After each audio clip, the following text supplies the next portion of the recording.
नमस्कार अत्री जी, आपका बहुत-बहुत स्वागत है इस पॉडकास्ट में। आज के अगले 25 से 30 मिनट हम आपकी जर्नी के बारे में जानेंगे, कैसे-कैसे आपने पढ़ाई करी, कैसे आप आगे निकले। तो without further ado let's get started. Atri ji, थोड़ा-सा आप अपने बैकग्राउंड के बारे में बताइए, आप कहाँ से बिलॉन्ग करते हैं और आपकी जर्नी कहाँ से स्टार्ट हुई?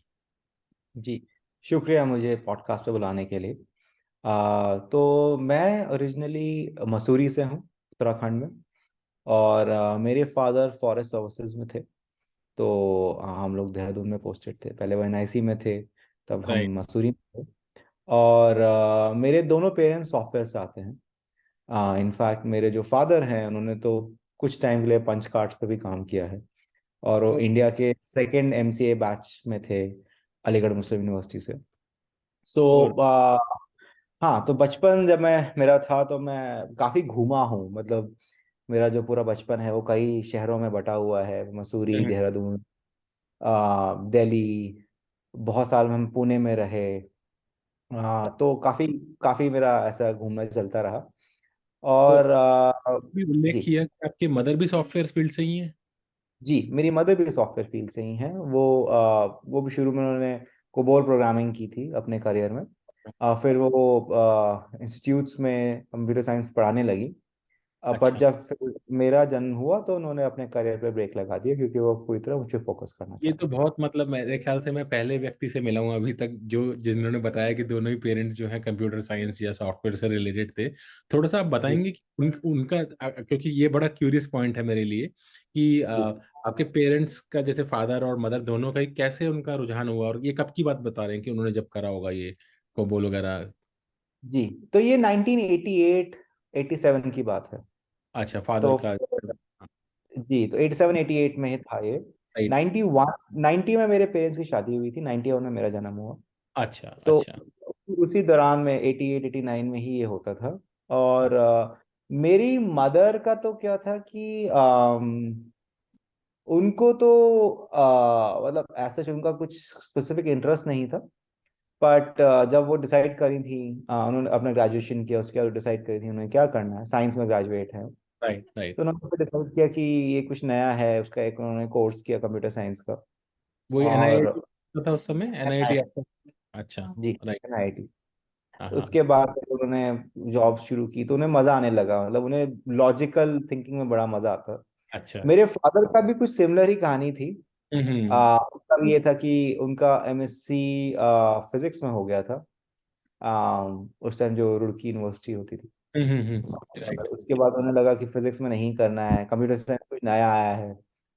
तो उस टाइम वो डिसाइड करते थे कि वो एमएससी फिजिक्स करें, या उनका नेवी में हो गया था, अच्छा, तो नेवी में, या फिर वो कुछ नया इंटरेस्टिंग करें। तो उन्होंने पढ़ा कंप्यूटर एप्लीकेशंस के बारे में। उस टाइम टीसीएस एचसीएल की कंपनियां होती थी। तो करेक्ट। उन्होंने कहा चलो कुछ नया ट्राई करते हैं, तो वहाँ चले गए। बहुत बढ़िया। और आप बता रहे हैं उन्होंने फिर एमसीए करा था उसके बाद या नहीं एमएससी फिजिक्स? नहीं नहीं, उन्होंने एमसीए किया अलीगढ़ मुस्लिम यूनिवर्सिटी से। वो अच्छा, 1988 में पास आउट हुए, जो कि अच्छा। एमसीए का सेकंड बैच था। राइट। एम और फिर उन्होंने उसके बाद उन्होंने एनआईसी ज्वाइन की। फिर उसके बाद आईएफएस बने, फिर काफ़ी साल फॉरेस्ट में काम किया। फिर उससे वॉलंटरी रिटायरमेंट लेके वो प्राइवेट सेक्टर में आ गए, काफ़ी साल टीसीएस में काम किया, कॉग्निजेंट में काम किया, आईबीएम ओह! में काम। अभी वाह! वो हाल फिलहाल में रिटायर हुए हैं, और अब वो सोच रहे हैं कि अब वो उनका स्पोर्ट्स से बहुत रुझान है, तो वो अब कहते हैं कि यार अब मैं तो सिर्फ खेलूंगा, मेरा हो गया। तो हाँ। स्पोर्ट्स में उनका रुझान है मतलब वो स्पोर्ट्स की तरफ उनकी दिलचस्पी है अब काफ़ी। जी, वो बहुत अच्छा टेनिस खेलते हैं। तो वो अच्छा। अब अपना मेजोरिटी टाइम टेनिस खेलते हुए ही निकालते हैं। और मॉम आपकी अभी भी पढ़ाती हैं या वो भी मतलब उन्होंने भी छोड़ दिया नहीं, है? मॉम ने कुछ साल, जब मैं 10th में था, तो मेरी मॉम ने एक सॉफ्टवेयर कंसल्टिंग फर्म खोल ली थी। अच्छा। तो 2005 में, जब मैं 9th में था तब खोल ली थी। हाँ, हाँ, तो हाँ। वो 15 साल से वही रन कर रही हैं, तो अच्छा उसमें वो वो वक्त अपने हिसाब से डिसाइड करती हैं, ज़्यादा प्रेशर लेती नहीं है। अच्छा, अच्छा। बट हाँ, अब जब से मैं थोड़ा बड़ा हूँ, क्योंकि मैं अकेला चाइल्ड हूँ, राइट, तो राइट। फिर हाँ, अब वो धीरे धीरे अपना उस पर काम करती हैं, एंजॉय करती हैं, घूमती हैं। उन्हें घूमने का तो बहुत शौक she is a single person shop या लाइक आपने उन्होंने एम्प्लॉइज़ वगैरह भी रखे हुए हैं? है। नहीं, उनके एम्प्लॉयज़ हैं, वो भी रिमोट ही काम करते हैं। Got it, got it. और काफ़ी साल हो गए उन्हें, तो अलग अलग कंपनीज के कर तो मेरे को सॉफ्टवेयर। इस बात से पता है क्या याद आ रहा है जब मैं पढ़ता था मैं दिल्ली का पढ़ा हुआ हूँ फेथ एकेडमी स्कूल से। और हमारे को आई थिंक सिक्स्थ में या सेवन्थ में कंप्यूटर से इंट्रोड्यूस हुआ था, सिक्स्थ में हुआ था या फिफ्थ में हुआ था या सिक्स्थ में, ऐसे ही कुछ मुझे ध्यान आ रहा है। और जी वो उसमें सारी उनकी मोटी मोटी बुक्स होती थी, वो खुद ही छापते थे, ब्रेन वेव कंप्यूटर्स या मुझे ध्यान नहीं आ रहा क्या नाम था उनकी कंपनी का। और जी। उसमें हस्बैंड वाइफ ड्यू आते थे पीतमपुरा से। पता नहीं आप अभी दिल्ली में हो कहाँ पे, तो आप समझ पा रहे हो मैं क्या बोल अब रहा हूँ। तो मैं बैंगलोर में हूँ सर। बैंगलोर में, अच्छा। तो वो उनका पीतमपुरा में एक जगह है वेस्ट दिल्ली के अंदर, वहाँ उनका सेटअप था सारा, और वो हमारे स्कूल को, मतलब हमारे स्कूल उनका क्लाइंट था। तो उनकी जी अपनी टीचर्स भी सप्लाई करते थे, बुक्स भी करते थे, कंप्यूटर्स भी देते थे, क्योंकि उस समय तो मतलब मैं अर्ली 90s की बात कर रहा हूँ, तो इतना था नहीं कंप्यूटर्स का। तो जी जैसे स्कूल वगैरह होते थे तो उन्हें टीचर भी नहीं मिलते थे कि पढ़ाएंगे कौन बच्चों को कंप्यूटर, क्योंकि किसी को कुछ आता ही नहीं था। तो जी वो ठेके लेते थे, तो उसमें वो books, computers, lab, like technician, teacher, सब वही कंपनी सप्लाई करती थी बेसिकली। तो जी उनका मुझे ध्यान आ रहा है, तो वो दोनों भी जो हस्बैंड वाइफ डिओ थे, वो वाइफ उनकी ऑथर थी बुक्स की, हस्बैंड मतलब वो मतलब रन करते थे पूरी कंपनी, और मतलब सारी टीचर्स को ट्रेनिंग देना और मतलब लैब वगैरह करना। तो मुझे कुछ कुछ आपका ख्याल आया कि देख के दोनों लोग कंप्यूटर से रिलेटेड, वो भी बड़े यंग थे couple, but they were like working with like hardware software installation, और बिजनेस भी रन करना, बुक्स भी पब्लिश करना। तो तब सब देखा कुछ ही कर। ऑफिस में बड़ी गलती वलती बहुत होती थी, लेकिन बट ठीक है वो कर रहे थे, तो मुझे बड़ा एक लगा और बड़ा। और ये मैं अपनी तब की बात बता रहा हूँ जब मैं I was in like fifth और सिक्स ग्रेड। इनफैक्ट जी मेरे स्कूल में एक लड़का होता था, उसके भी एक्चुअली मॉम उसने बताया था कि वो ऑथर थी कंप्यूटर बुक्स की। तो हमें बड़ा वो अच्छा। लगता था कि हमारे मम्मी पापा को तो पता तक नहीं है, और यहाँ तो लोग ऐसे आ रहे हैं जो जिनके मतलब ऑथर है। तो आपका भी मुझे उससे फैसिनेशन लगी जब आपने बताया कि शुरू से ही आपके पेरेंट्स दोनों ही कंप्यूटर्स में थे। तो जी अब आपके जो पेरेंट्स हैं वो वहीं मसूरी या देहरादून की तरफ रहते हैं या कहीं वो और चल, देहरादून में, वो देहरादून देहरादून? में है। अच्छा। जी तो आप ओरिजिनली भी वहीं से, उत्तरांचल से ही, उत्तराखंड से ही हैं आप लोग? हाँ, मैं अच्छा। ओरिजिनली देहरादून से ही हूँ।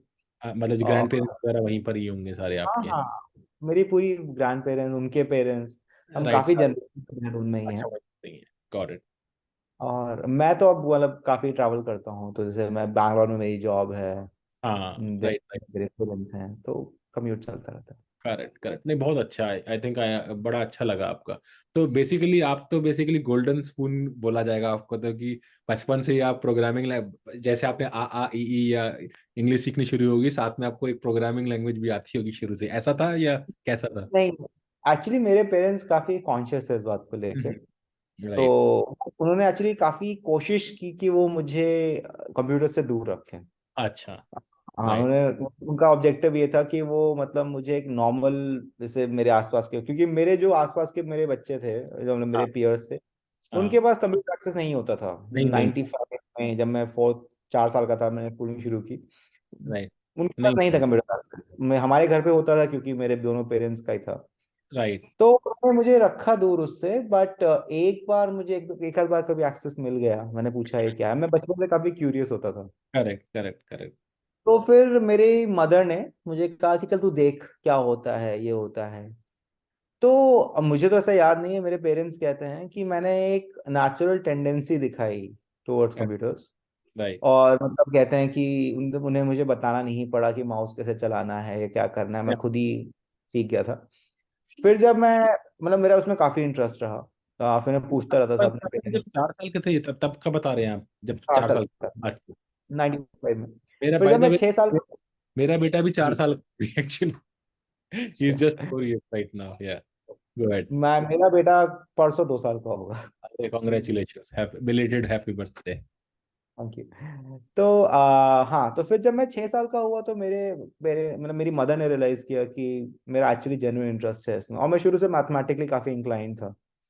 तो उन्होंने कहा चलो ट्राई करने के लिए ऐसे ऐसी कुछ सिखाते हैं। तो उन्होंने राइट। शुरू किया, उन्होंने मुझे HTML सिखानी शुरू की। वो मैंने काफी अच्छे से पकड़ ली। फिर उन्होंने मुझे याद है, मैं जब 7 साल का था, उन्होंने मुझे VB स्क्रिप्ट सिखाई थी। हम्म। तो VB स्क्रिप्ट मेरी पहली एक्चुअल प्रोग्रामिंग लैंग्वेज थी, तो मैं अच्छा। एक्चुअली इसमें काफी अच्छा करता था। राइट। फिर जब मैं 10 साल का हुआ, तो फिर मुझे उन्होंने जावा स्क्रिप्ट सिखाई, मेरी मदर सिखाती थी मुझे। फिर जब मैं 8 साल का था, तब मेरे पेरेंट्स ने देहरादून में एक ट्रेनिंग इंस्टीट्यूट खोला। अच्छा। SSI की हाँ फ्रेंचाइजी हाँ ली उन्होंने। हाँ हाँ। और उन्होंने फिर दोनों ने किया एक पार्टनर के साथ मिलके, तो वो वहाँ पे क्लासेस लेते थे। तो मतलब मेरी मदर तो फुल टाइम क्लासेस लेती थी, मेरे फादर भी पार्ट टाइम कुछ कुछ करते थे, पर मेरी मदर का पूरा वेंचर रहता था वहाँ पे। हम्म। तो मैं भी स्कूल के बाद वहीं जाता था, समर वेकेशन में मैं इंस्टीट्यूट ही जाता था। तो मैं एक्चुअली वहाँ पे जो मतलब लैब्स होती थी उनमें असिस्ट करता था। तो जब मेरी मदर पढ़ाती थी क्लासेस में तो मैं बैठ जाता लेक्चर्स में ऐसे ही। और फिर जब लैब होती थी तो मैं उनमें असिस्ट करता था, मैं थोड़ा डीबग करने में हेल्प करता था, सिंटैक्स में हेल्प करता था। तो ये मुझे याद है, ये जब मैं 8 साल का था 99 में, तब हम ये करते थे। 8-9 साल, 99 2000 हमने 2 साल ही किया था। Right. इस बात से मुझे एक्चुअली एक चीज याद आ रही है कि हालांकि मेरे पेरेंट्स तो नहीं थे क्या बोलते हैं कंप्यूटर्स वगैरह के अंदर, और जबकि मैं उन्हें पुश करता था कि हम तो दिल्ली में थे शुरू से, तो हमने कंप्यूटर देखा तो बहुत था दिल्ली में, शुरू से ही होता था लाइक 90s वगैरह में भी, और हमारे स्कूल में भी था। बट मैं और मेरा भाई दोनों मिलके हम लोग हमारी मदर एक्चुअली टीचर थी तो कोचिंग सेंटर रन करा करती थी। तो आपने जैसे ये बताया तो मैं भी 6th ग्रेड से पढ़ाना शुरू कर देता बच्चों को, लेकिन ऑफ कोर्स कंप्यूटर नहीं पढ़ाता था, मैथ्स साइंस वगैरह ये सब सब्जेक्ट पढ़ाते थे। और इनफैक्ट उसी दौरान कंप्यूटर का बड़ा क्रेज चला था दिल्ली में उस वक्त, क्योंकि बहुत नई चीज होती थी, और कॉम्पैक और एचपी के कंप्यूटर चला करते थे उस जमाने में, और वो पचास जी हजार के आते थे मिनिमम जी जी तब। जी तो जी। दिल्ली में एक जगह होती थी नेहरू प्लेस, जहाँ पे नेहरू प्लेस। हार्ड डिस्क और ये सब सारी चीजें सस्ती मिलती थी वहाँ पे, बहुत और बहुत मिलती थी, मतलब AMD इंटेल। तो हमने क्या करा था एज एन एंटरप्रेन्योर्स, क्योंकि हमारा दिमाग तो पैसे कमाने में चलता था उस वक्त, कि क्या कर जी सकते हैं। तो मैं और मेरा भाई दोनों मिलके हम जाके सोर्स करते थे आइटम्स, रैम और मेमोरी और मदरबोर्ड और फलाना ढिमकाना, और बेसिकली असेंबल करते थे कंप्यूटर सारा। और हमारा जी। 18, 19, 20 हजार में कंप्यूटर असेंबल हो जाता था, और हम बड़े आराम से 25 से 30 हजार में बेच देते थे। अरे और वाह। ये तब था जब हम स्कूल में थे, लाइक अभी तो हमने स्कूल पार भी नहीं करता, और दीज आर लाइक हम 90s की बात कर रहे हैं, towards the late 90s early 2000s kind of time frame में। तो जी हमने वो जी अच्छा धंधा चलाया बेसिकली, कंप्यूटर असेंबल करो, क्योंकि बाहर कॉम्पैक्ट का फिर उन्होंने रेट स्लैश करने शुरू कर दिए धीरे धीरे, जब भी बजट जी आता था। तो मुझे उससे ना वो चीज़ें याद आ रही हैं कि कैसे हमने शुरू में एक एंटरप्रेन्योर वेंचर करा, घर पे ही करते थे, मेरा कोई नाम वाम नहीं था कंपनी का, मतलब just we were making money. लेकिन अगर मैं आपको उस समय की याद दिलाऊं, लाइक लेट 90s में या इवन अर्ली 2000 में मेरी जैसे पहली जॉब लगी थी, तो हमें बीस जी हजार रुपये मिलते थे। ह्यूक्स करके एक कंपनी थी दिल्ली में, गुड़गांव में, जी। हाँ अर्ली टू हाँ। थाउजेंड में। और 20 हजार रुपये मिलते थे, तो हमें लगता था अरे बाप रे, पता नहीं क्या मिल गया हमको 20 हजार रुपये में। तो जी उससे पहले हम ऑलरेडी जब स्कूल में थे, ऑलरेडी हम मतलब एक महीने में 15-20 हजार रुपये कमा पा रहे थे, जस्ट बाई सेलिंग।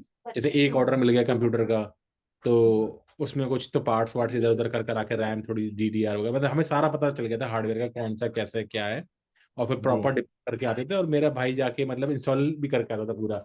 और टेलीफोन कॉल वॉल भी लेता था, कि लैंडलाइन भी लेते थे ऑफकोर्स, उसमें मोबाइल वगैरह नहीं था, कि जी। अगर कोई दिक्कत आ रही है किसी को तो भाई सर्विस भी देंगे हम आपको जाके। सर्विस देंगे आपको हम। जैसे कहते हैं ना, एक एंटरप्रेन्योरल वेंचर जो दोनों भाइयों ने मिलकर करा, सारा माल बिल्कुल। सारा करना और हम रहते गए जनकपुरी में थे इनफैक्ट।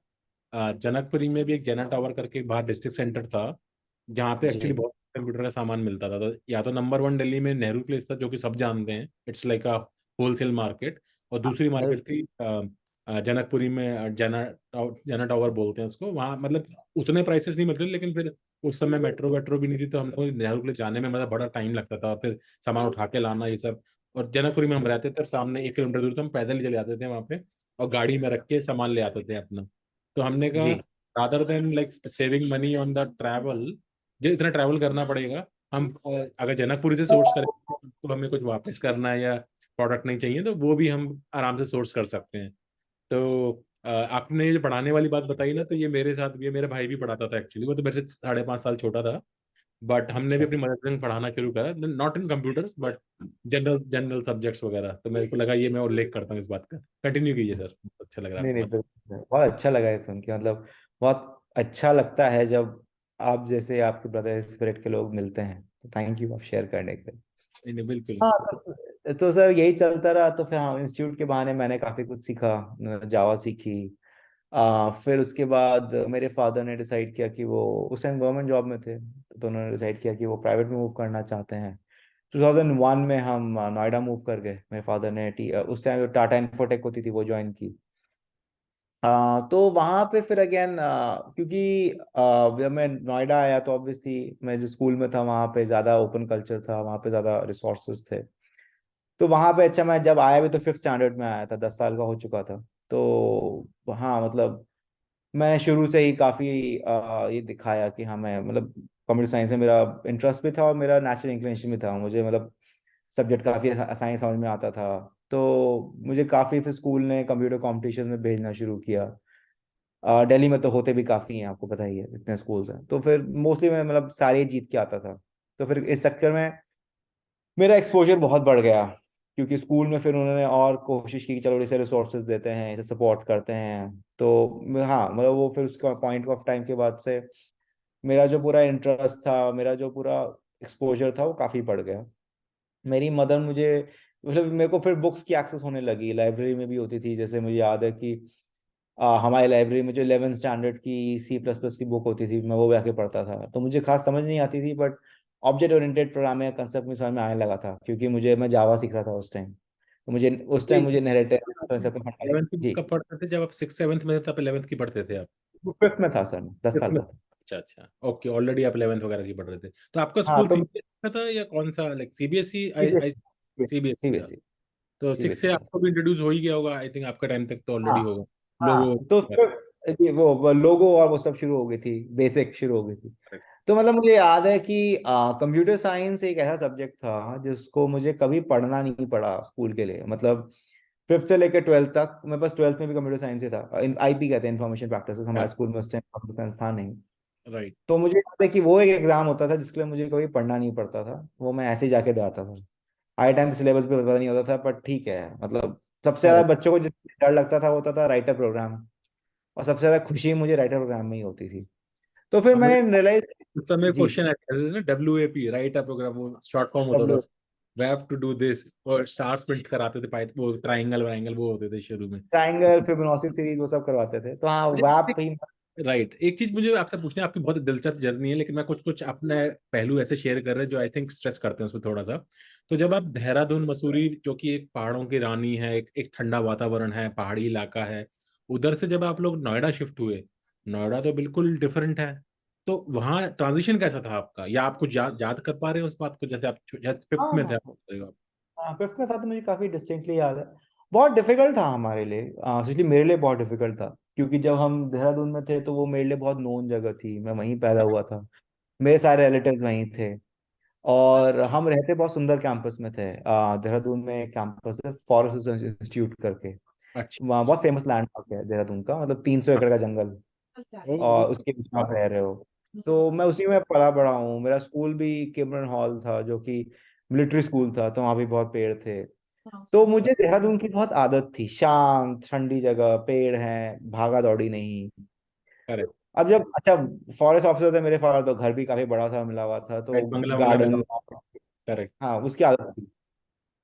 अब जब नोएडा आए तो बहुत जी माहौल, छोटे से एक 2 BHK फ्लैट में रहते थे। राइट। और भाग दौड़ हो रखी है, लोग ही लोग हैं, इतनी करेक्ट। गर्मी है समझ नहीं आ रहा, पॉपअप्स इतने ज्यादा हैं। और करेक्ट। स्कूल भी बहुत बड़ा था, वो कैमरन हॉल उतना बड़ा स्कूल नहीं था। जब मैं नोएडा आया तो जो स्कूल में मैं गया वो बहुत बड़ा स्कूल था। वहां पे कल्चर बहुत डिफरेंट था। उस कल्चर से मैंने बहुत कुछ सीखा, पर वो ट्रांजिशन मेरे लिए बहुत डिफिकल्ट था, क्योंकि तो अचानक से मैं ऐसे आ गया। जी। राइट राइट, एक चीज बताइए। तो जब आप नोएडा में कौन से सेक्टर में आप आए, मतलब कौन से सेक्टर में रहते थे आप? 29। 20? 20 वो अट्टा मार्केट बोलते हैं उसको, वो उसी के पास है वो हाँ, सेक्टर? 29 उससे जो डीपीएस स्कूल है नोएडा में, उसके पीछे। अच्छा अच्छा, मुझे इतना पता नहीं है क्योंकि मैं एक्चुअल प्रॉपर दिल्ली का हूँ, मुझे नोएडा भी मैं गया नहीं था शुरू में, अभी हाँ, रिसेंटली गया सेक्टर हूँ, लेकिन 29 अट्टा से, मतलब हाँ, अगर हाँ, आपने वो देखा है अट्टा देखा है, तो अट्टा से 1-1.5 किलोमीटर आगे। मैंने नाम भी सुना है, देखा तो मैंने अट्टा भी नहीं है। लोग बोलते हैं हाँ, अट्टा अट्टा अट्टा जो करके। अट्टा, हाँ राइट अट्टा राइट वही सेक्टर है, अट्टा वही मार्केट से उससे 1-1.5 किलोमीटर आगे। राइट राइट राइट, तो ओके। वहां हम शिफ्ट हुए तो वो काफी डिफिकल्ट फेज था, नए फ्रेंड्स। अच्छा, मैं बचपन से काफी इंट्रोवर्ट टाइप का इंसान था, तो अच्छा। नए दोस्त बनाना, हाँ, नए एनवायरनमेंट में एडजस्ट होना। दिल्ली के, नोएडा के बच्चे थोड़े होते भी ओपन है, मैं तो बहुत ही होता था। इंट्रोवर्ट, मतलब अच्छा। चल ऐसा नहीं, मतलब काफी ना, मतलब याद है कि मेरा जब मैं लंबा था, शुरू से मैं काफी लंबा था, आपको अभी पता नहीं चल रहा होगा, पर मैं 6'6" हूँ, 6 feet 6 oh, inch okay, that's तो प्रीटी। हाँ, इंडिया के स्टैंडर्ड के हिसाब से तो आप तो पूरे बिल्कुल ही मतलब टॉल, बिल्कुल। बिल्कुल। हाँ, अच्छा, मेरे फादर बहुत ज्यादा स्पोर्ट्स में है, तो उन वो उन पेरेंट्स में से हैं जो नहीं उन्हें वो नहीं चाहते थे कि उनका बेटा एकेडमिक्स में कुछ करे, मतलब उनको लगता था कि यार इसकी स्पोर्ट्स फिजिक में। ऐसी है, स्पोर्ट्स हाँ, करे। तो उन्होंने, इनफैक्ट मुझे याद है, मेरे फिफ्थ में आया तो जो हमारे बास्केटबॉल के कोच थे स्कूल के, उन्होंने कहा कि यार तू तो बिल्कुल बास्केटबॉल के सही बना हुआ है, तेरी बिल्ड भी ऐसी है, मैं लीन हूँ काफी, मतलब करेक्ट, कूद वूद लेता हूँ। उन्होंने कहा राइट, कि तू अब बास्केटबॉल खेल, तो मेरा इंटरेस्ट था नहीं। तो एक बार मेरे फादर मुझे स्कूल लेने आए, तो उन्होंने उससे बात की, मेरे फादर से बात की कि यार समर कैंप में आप उसे डालो। मेरे फादर ने खुशी खुशी डाला। तो मैं, याद है, फिर फिफ्थ से मैंने बास्केटबॉल खेलना शुरू किया। मुझे मजा कभी नहीं आया, मैं ऑनेस्टली आपसे कहूंगा, बट वो मेरे लिए एक तरीका था क्लास से बचने का। मतलब मुझे स्कूल जाना खास पसंद कभी था नहीं। तो फिर हाँ, मैं क्लास बंक करने के चक्कर में मैं खेल लेता था। तो हाँ, बास्केटबॉल ने मुझे बहुत हेल्प किया, क्योंकि वो ट्रांजिशन मेरे लिए थोड़ा आसान हो गया, बास्केटबॉल थ्रू फ्रेंड्स भी बने, एक्सपोजर मिला, एक कुछ करने को लगता था कि चलो ठीक है यार, मजा आए ना आए पर कुछ करना है, टीम में सेलेक्ट होना है। और मैं अच्छा खेलने लगा था, क्योंकि मैं फिफ्थ से 10th 12th तक खेलता रहा। तो इवेंचुअली मैं नोएडा स्कूल के लिए खेला, नोएडा के लिए खेला, यूपी के लिए खेला, और इंडिया अंडर 15 भी खेला। तो बहुत तो अच्छा है। फिर इसमें तो आपकी जैसे बता रहे हैं फिजिक भी है वैसी और खेले भी आप, तो फिर आपने उसको थोड़ा परसू करने का सोचा और आगे मतलब प्रॉपर मतलब नेशनल लेवल नहीं, पर। मेरा इंटरेस्ट था नहीं, क्योंकि मेरे अंदर से जील नहीं आती थी। इनफैक्ट मेरे फादर ने तो पूरा निकाल भी लिया था कि 10th में मैं एक यूरोपियन स्कूल में शिफ्ट कर जाऊं, जहाँ पे एक्चुअली वो, मतलब उन्होंने बात कर ली थी, वो एक्सेप्ट करने को तैयार भी थे मुझे। उन्होंने कहा था कि हम तो इसे इसे कोच करेंगे, एंड हम इसे, मतलब हमारे बच्चे एनबीए में सेलेक्ट होते हैं टाइप्स था। मैं एनबीए, हमारे यहाँ फर्स्ट ड्राफ्ट या सेकंड ड्राफ्ट के बच्चे निकलते हैं। तो मेरा इंटरेस्ट था नहीं, तो मैंने कहा यार मुझे नहीं करना है। मेरा शुरू से मैथमेटिक्स, कंप्यूटर साइंस की तरफ बहुत इंटरेस्ट था। तो आप पैरेलली तो मैथ और कंप्यूटर साइंस भी कर ही रहे थे, साथ में खेल भी रहे थे और कर हाँ, भी रहे थे साथ में। हाँ, इनफैक्ट मतलब आप सोचिए कि स्कूल में मेरे जो मार्क्स होते थे, कई बार टीचर सिर्फ इसलिए ही कर देते थे क्योंकि उन्हें पता था कि यार ये बहुत ज्यादा, मतलब एक्स्ट्रा करिकुलर में लगा हुआ है। क्योंकि मैं एक तरफ कंप्यूटर साइंस के कॉम्पिटिशन में पार्टिसिपेट, हर कॉम्पिटिशन में पार्टिसिपेट करता था। इधर मैं बास्केटबॉल में मैं, मतलब देश विदेश टूर्नामेंट्स खेलने जा रहा हूँ। तो करेक्ट, मैं इसीलिए में लगा रहता था, और मुझे मजा आता था, क्योंकि स्कूल जाके क्लास में बैठना मेरा कभी नेचर था नहीं। मैं थोड़ा सा हमेशा से रिबेलियस होता था बचपन से, बैक बेंचर, कुछ खास, मतलब टीचर को कोई जा बहुत दिया नहीं मैंने, आज थोड़ा रिग्रेट भी करता हूँ, बट ठीक है। राइट, राइट, तो बास्केटबॉल कंपटीशन उन सब ने मुझे काफी अच्छा एक्सपोजर दिया, और मुझे ट्रांजिशन करने में आसानी की। बट हाँ, नोएडा अपने आप में मुझे बहुत तंग करता था। मतलब नोएडा कल्चर, नोएडा का मौसम, नोएडा का ओवरऑल जो एक एम्बियंस होता था, मुझे कभी अच्छा लगता नहीं था। मुझे दिल्ली पसंद था जबकि। तो मुझे राइट। डीएनडी से अक्रॉस होता था, यार डीएनडी का अक्रॉस कितनी अच्छी दुनिया है, मतलब कालिंदी, आश्रम, तो हाँ। तो क्या क्या डिफरेंस लगा आपको, मतलब जैसे तो चलो नोएडा का आपने बताया कि गर्मी है और भीड़ भड़ाका है, तो वो तो आई थिंक दिल्ली में भी है, I think it's not too different. Delhi और नोएडा में डीएनडी के उस बार और इस बार में क्या फर्क था, क्या अंतर लगा आपको? पता नहीं, एक तो हमेशा से मुझे दिल्ली थोड़ा ज्यादा स्ट्रक्चर्ड लगता है। मतलब मुझे लगता है कि वहाँ पे, मतलब अब तो डेफिनेटली दिल्ली का ट्रैफिक मैनेजमेंट या जो ओवरऑल मैनेजमेंट है वो बेटर है। दूसरा, पता नहीं, एक साइकोलॉजिकल एक बैरियर था कि नोएडा के लोग मुझे अच्छे नहीं लगते थे, क्योंकि वो, ना, मेरे साथ एक दो इंसिडेंट्स भी हुए थे जहाँ पे मेरे फादर को भी ना किसी ने मतलब गाड़ी ठोक दी, फिर गाली दे दी, मेरे साथ ही बदतमीजी कर दी। तो राइट, कहीं राइट, ना कहीं वो एक साइकोलॉजिकल वो बन गया था कि यार, मतलब नोएडा में ना अच्छे लोग नहीं होते। अच्छा, छोटा भी बहुत था, हाँ, 11-12 साल की, तो क्या समझ होती है। तो करेक्ट, मुझे हमेशा लगता था दिल्ली, दिल्ली में क्या है, दिल्ली कैपिटल है, वहाँ राजभवन है, मतलब वहाँ कुछ करने के लिए है, आप निकल सकते हो। नोएडा में ऐसा कुछ करने के लिए होता भी नहीं। तो समझ। वीकेंड पे अगर कुछ करना होता तो फादर को कन्विंस करना पड़ता था कि चलो दिल्ली चलते हैं। नोएडा में तो उस टाइम सेंटर स्टेज मॉल बना बना था। अच्छा, अच्छा, तो हाँ, तो इसलिए मुझे लगता था कि यार, अच्छा, मुझे हमेशा विश्वास था कि नोएडा में जितनी लाइट जाती है दिल्ली में नहीं जाती होगी, क्योंकि प्राइम मिनिस्टर कैसे रहते होंगे। तो करेक्ट, मतलब करेक्ट, करेक्ट। बच्चे के दिमाग से वो सब दिखता है। तो हाँ, मतलब मुझे नोएडा दिल्ली में वो डिफरेंस लगता था।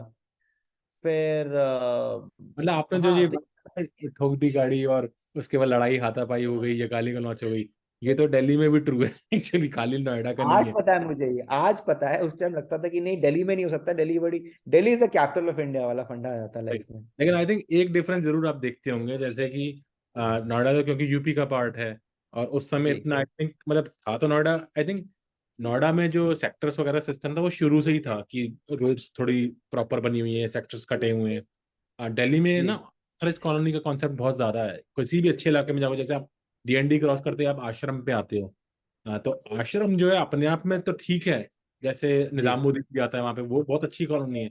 लेकिन बगल में उसके सनलाइट कॉलोनी, और वो बड़ा गंदा इलाका आता है एक्चुअली, लाइक वो एक के ऊपर एक मकान और वैसा करके। तो दिल्ली में आपको हमेशा एक एक डेवलप्ड इलाका मिलेगा, और उसके बगल में आपको बिल्कुल ही टोटली अनडेवलप्ड इलाका मिलेगा, जैसे गड़ी वड़ी, अगर आपको पता हो उन जगहों के नाम।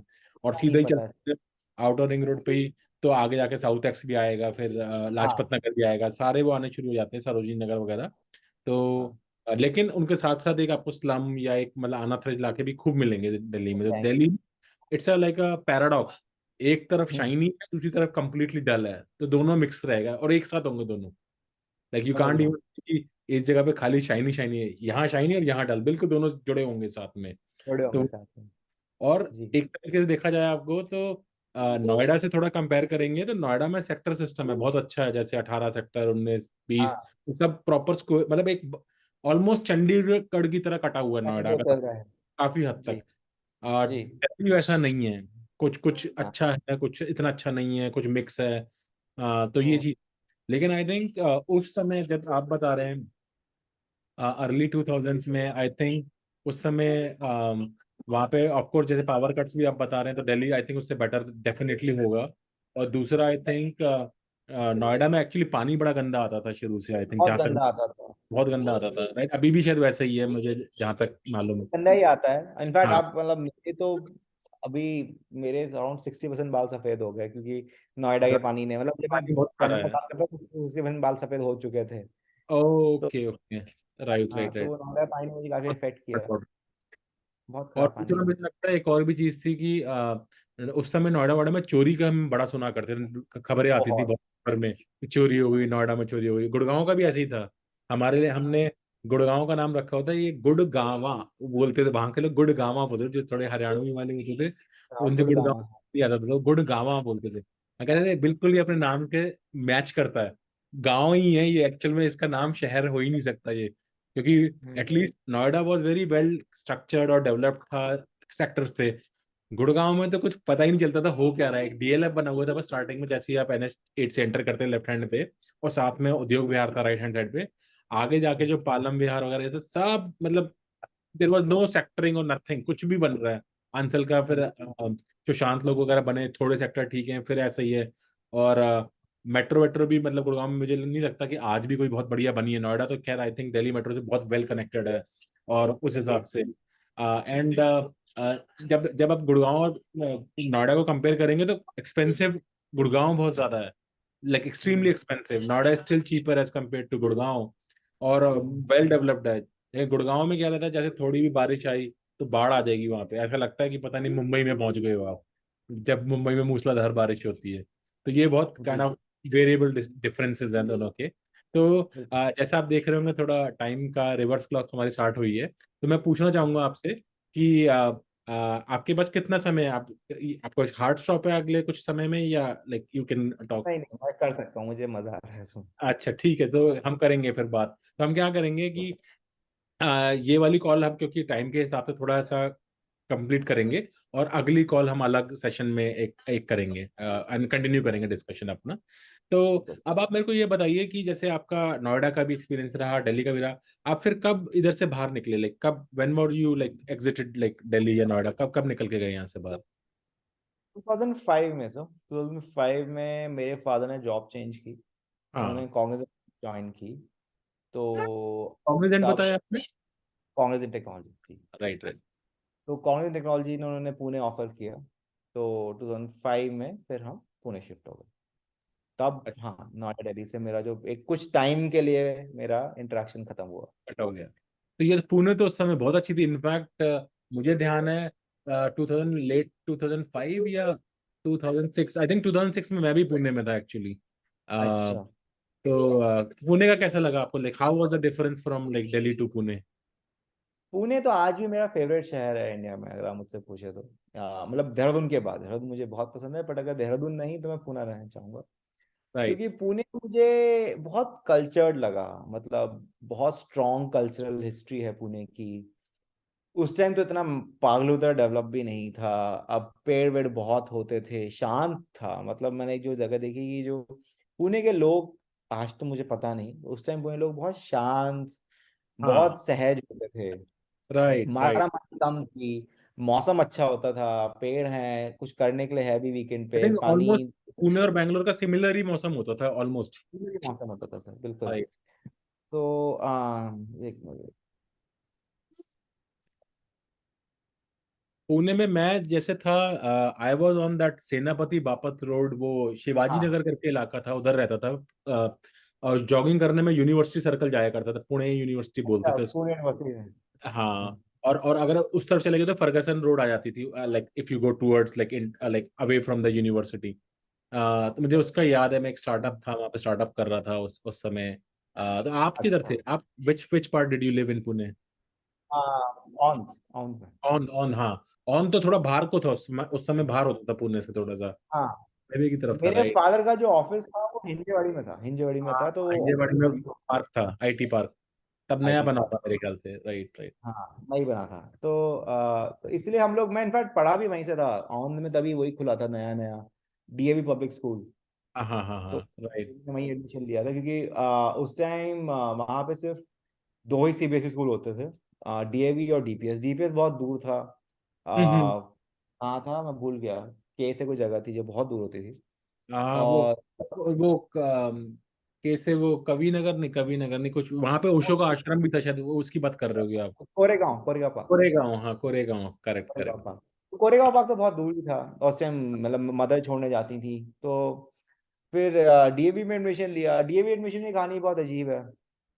मैंने नाइन्थ में मूव किया था, जो कि रिकमेंडेड नहीं था, क्योंकि टेंथ के फॉर्म्स भरे जा चुके थे। तो जब मैं फिर डीएवी गया तो नया स्कूल था, तो नाइन्थ उनका सीनियर मोस्ट क्लास होती थी। और जो प्रिंसिपल थी, उन्होंने कहा कि देखो, नाइन्थ का एक ही सेक्शन है हमारे यहाँ, और उसमें ऑलरेडी 64 स्टूडेंट्स हैं, अच्छा तो हमें नहीं लगता हम एडमिट कर पाएंगे। बट एक काम करते हैं, एक बार तुम्हारा एंट्रेंस टेस्ट ले लेते हैं, क्योंकि मेरे क्रेडेंशियल्स काफ़ी स्ट्रांग थे। अच्छा तो जी। उन्होंने कहा मतलब मेरे फादर ने किया भी था, तो उन्होंने कहा ठीक है, एक बार काम करते हैं, एक तो ये कौन सी एंट्रेंस। बात है ना, मतलब 8th तक आप नोएडा में थे और 9th में आप पुणे में आ गए थे बेसिकली? नाइन्थ मिड में मेरी कहानी काफी अच्छी है। मेरे अच्छा। फादर ने जॉब चेंज की अक्टूबर में। जब मेरा, जिस साल मेरे नाइन्थ के अक्टूबर में उन्होंने जॉब शिफ्ट की, और हाँ। उस साल, अगले साल मार्च में टेंथ में आ जाता। ओके, तो गॉट अब इट। तो अब क्या करना। दिल्ली में तो अप्रैल में सेशन स्टार्ट हो जाता है जनरली स्कूल्स के अंदर एक्चुअली, राइट। हाँ, तो वहां भी अप्रैल में सेशन है, तो मिड सेशन कहते हैं नाइन्थ स्टैंडर्ड में। तो राइट। फिर प्रिंसिपल ने कहा कि देखो, मिड सेशन लेना तो मुश्किल है, मैं ये रिकमेंड करती हूँ कि आप या तो इसका एक ईयर रिपीट करा दो, नाइन्थ फिर से करा दो। तो मतलब ऑब्वियसली मेरे पेरेंट्स तैयार नहीं थे, तो उन्होंने कहा एक एंट्रेंस टेस्ट ले लेते हैं, फिर देखते हैं क्या होता है। करेक्ट। तो एंट्रेंस टेस्ट मैंने दिया, फिर कुछ दिन हम मतलब नहीं आया हुआ, कुछ सुना ये जो भी था। फिर उसके बाद प्रिंसिपल ने हमें बुलाया, हम गए, तो वहां पे देखा तो उनके साथ एक टीचर भी थी, तो वो उसकी सेक्शन की क्लास टीचर थी। हाँ हाँ।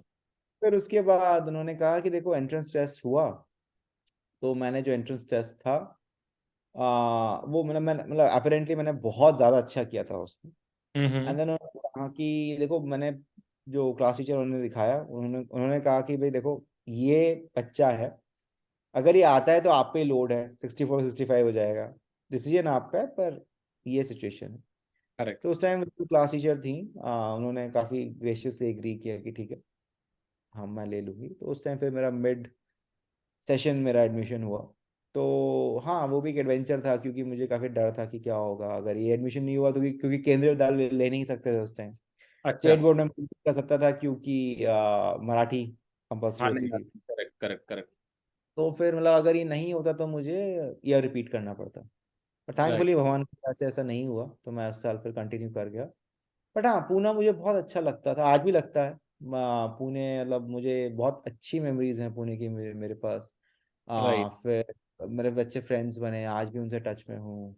बहुत घूमा पुणे के आसपास भी घूमा। फिर जो मेरे मामा हैं, वो भी पुणे में आ गए थे, लंदन में थे उस टाइम, तो उनके साथ मैंने बहुत अच्छा घूमा, तो मतलब आपकी मॉम टेंथ। इस वक्त भी अपनी वो स्टार्टअप कर रही थी, या शी वाज टीचिंग, या पुणे में कैसे? शुरू की अच्छा, उन्होंने, पुणे में। पुणे। अच्छा, अच्छा। 2005 पुणे में शुरू की थी उन्होंने।